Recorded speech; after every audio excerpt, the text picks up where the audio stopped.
जय हिंद दोस्तों। आज स्टार्ट करते हैं जीएस का प्रैक्टिस सेट नंबर 1। धमनी द्वारा कौन सा रक्त प्रवाहित होता है? धमनी द्वारा शुद्ध रक्त प्रवाहित होता है। कौन सा विटामिन जल में घुलनशील है? जल में घुलनशील विटामिन बी तथा सी है। अगर पूछा जाए वसा में कौन सा विटामिन घुलनशील है तो ए, डी, ई तथा के विटामिन वसा में घुलनशील है। पौधों के लिए सबसे अच्छा उर्वरक कौन है? पौधों के लिए सबसे अच्छा उर्वरक कंपोस्ट है। पेट्रोलियम किस प्रकार की चट्टानों में पाया जाता है? पेट्रोलियम अवसादी चट्टानों में पाया जाता है। डीडीटी का उपयोग किया जाता है। डीडीटी का उपयोग कीटनाशी के रूप में किया जाता है। इथेनॉल के अत्यधिक सेवन से कौन सा अंग प्रभावित होता है? इथेनॉल के अत्यधिक सेवन से यकृत प्रभावित होता है। यकृत को लीवर कहा जाता है।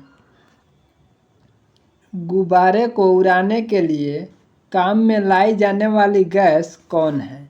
हीलियम गैस गुब्बारे को उड़ाने के लिए काम में लाई जाने वाली गैस है। आग लगने तथा फैलने की सबसे कम संभावना किस वस्त्र में होती है? आग लगने तथा फैलने की सबसे कम संभावना सूती वस्त्र में होती है। लोहे का सबसे प्रचुर स्रोत कौन सा है? लोहे का सबसे प्रचुर स्रोत हरी सब्जियां हैं। गैसोलीन को किसके साथ मिश्रण करके गैसोहॉल बनाया जाता है? गैसोलीन को इथेनॉल एल्कोहल के साथ मिश्रण करके गैसोहॉल बनाया जाता है। तत्कालिक शक्ति के लिए धावकों को कौन सा पदार्थ दिया जाता है? तत्कालिक शक्ति के लिए धावकों को ग्लूकोज दिया जाता है। आंतज्वर के लिए सामान्यतः उपयोग की जाने वाली औषधि कौन है? क्लोरोमाइसिटिन है जो आंतज्वर के लिए सामान्यतः उपयोग की जाने वाली औषधि है। आंतज्वर को इंग्लिश में टाइफाइड कहा जाता है। गैस की लौ की सबसे गर्म हिस्से को क्या कहते हैं?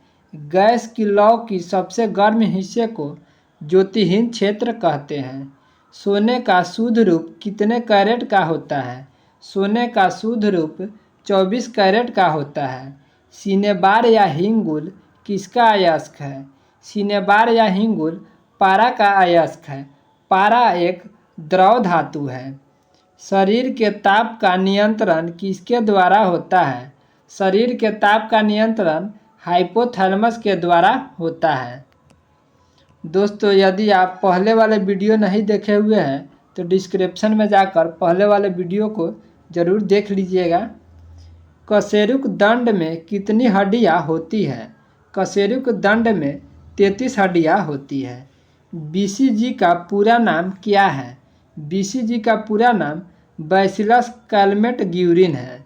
सोडियम का कार्य क्या है? सोडियम का कार्य है रक्त दाब को नियंत्रित करने में सहायक होता है तथा यह जल का संतुलन बनाए रखता है। लौंग किससे प्राप्त होता है? लौंग पुष्पकली से प्राप्त होता है तथा लौंग का खेती सर्वाधिक तमिलनाडु राज्य में की जाती है।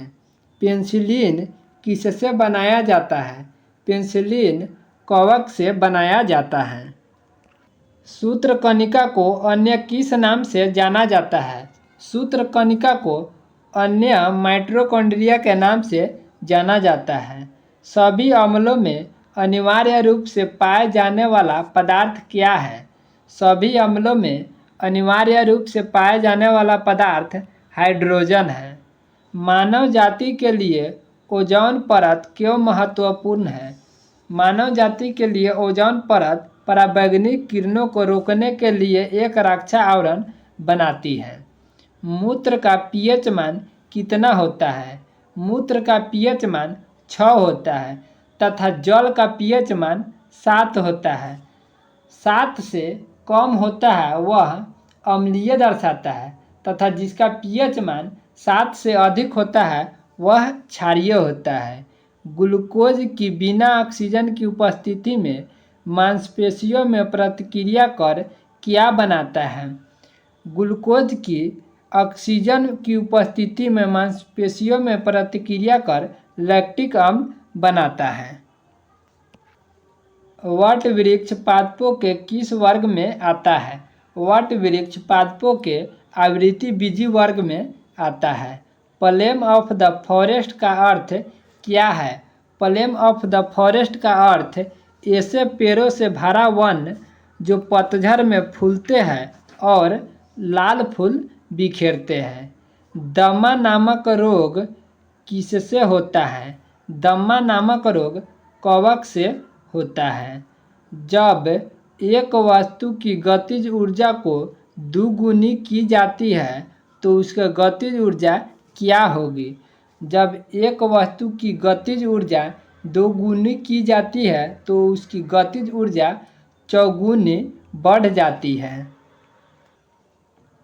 पीयूष ग्रंथि या पिट्यूटरी ग्रंथि को किस अन्य ग्रंथि के नाम से जाना जाता है? पीयूष ग्रंथि या पिट्यूटरी ग्रंथि को मास्टर ग्रंथि के नाम से जाना जाता है तथा यह ग्रंथि मस्तिष्क में पाया जाता है।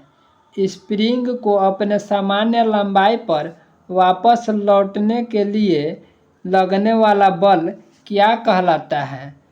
स्प्रिंग को अपने सामान्य लंबाई पर वापस लौटने के लिए लगने वाला बल प्रत्यायन बल कहलाता है। सभी जीवधारियों में पाए जाने वाला कौन सा यौगिक है जिसमें भरपूर मात्रा में फास्फोरस पाया जाता है? सभी जीवधारियों में पाया जाने वाला यौगिक न्यूक्लिक अम्ल है जिसमें भरपूर मात्रा में फास्फोरस पाया जाता है। भारत में केंद्रीय धान अनुसंधान केंद्र कहाँ स्थित है? भारत में केंद्रीय धान अनुसंधान केंद्र कटक में स्थित है। कटक उड़ीसा राज्य में स्थित है। किस वैज्ञानिक को प्रकाश के संश्लेषण पर कार्य करने के लिए नोबेल पुरस्कार मिला है? प्रकाश के संश्लेषण पर कार्य करने के लिए मेल्विन कैल्विन को नोबेल पुरस्कार मिला है। किस पदार्थ के संचय से मांसपेशी में थकावट पैदा होती है? लैक्टिक अम्ल पदार्थ के संचय से मांसपेशी में थकावट पैदा होती है। किस रुधिर कोशिकाओं की मदद से रोगों के प्रति प्रतिरोध पैदा होता है? लिम्फोसाइट से। मनुष्य में लाल रक्त कणिकाओं के जीवन की अवधि कितनी होती है?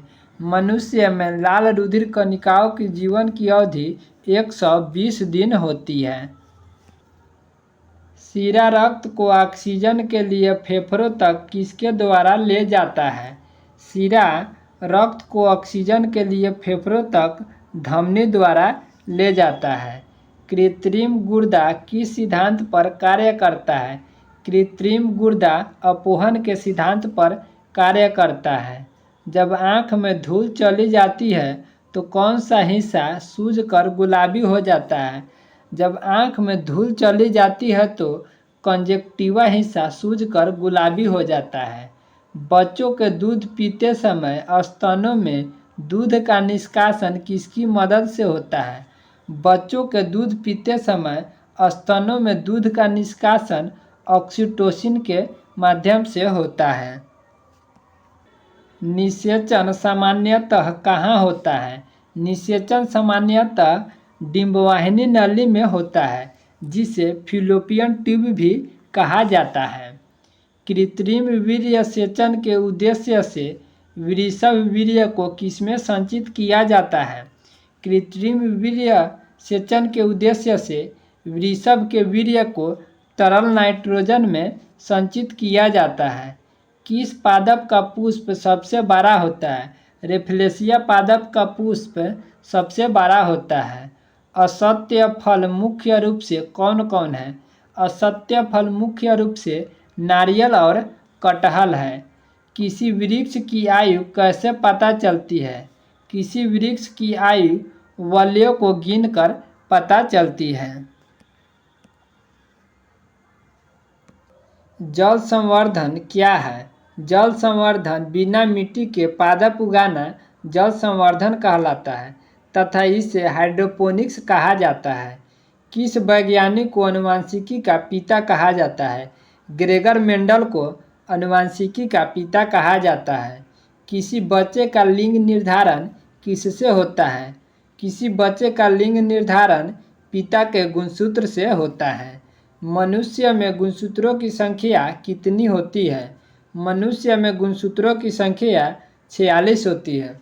दोस्तों, आपसे विनती है कि वीडियो को लाइक, शेयर तथा चैनल को सब्सक्राइब कर लीजिए।